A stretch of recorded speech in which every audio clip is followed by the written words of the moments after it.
Scott Robertson has hinted that the All Blacks may be taking a tactical cue from the Springboks, considering a shift in their bench setup ahead of the 2025 Test season.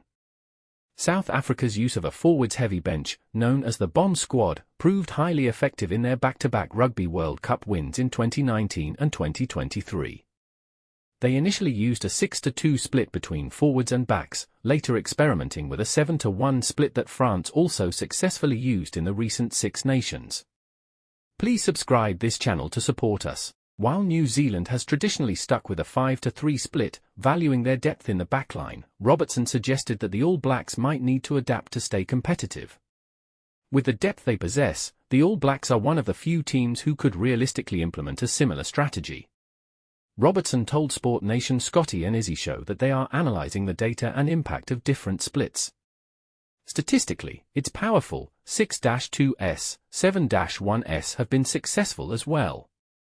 It depends on your squad and your team early on, he said. Early on in 2024, we had a number of injuries and a young, inexperienced bench. Later, as we got players back, you start to look at the balance, 2 loose forwards and a lock, plus explosive front rowers that can come on and change the game. He acknowledged the risks as well, particularly in terms of having fewer backs available and potentially forcing someone to play out of position for an extended period. There's a risk factor to it. But also, was it mitigated by turning the game around with 30 minutes to go? Can you put a whole new forward pack on? Who you're playing, where you're playing, those are all critical questions. And then there's your depth and the experience of players coming off the bench. Fans might get their first clue about Robertson's tactical direction when the first All Blacks squad of the year is named next month.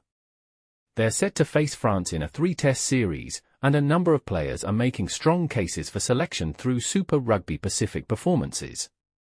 Robertson noted that while some selections are obvious due to consistent high-level play, versatility remains a key factor. You've got to have a few guys that can play 2, maybe 3 positions. That versatility's so important.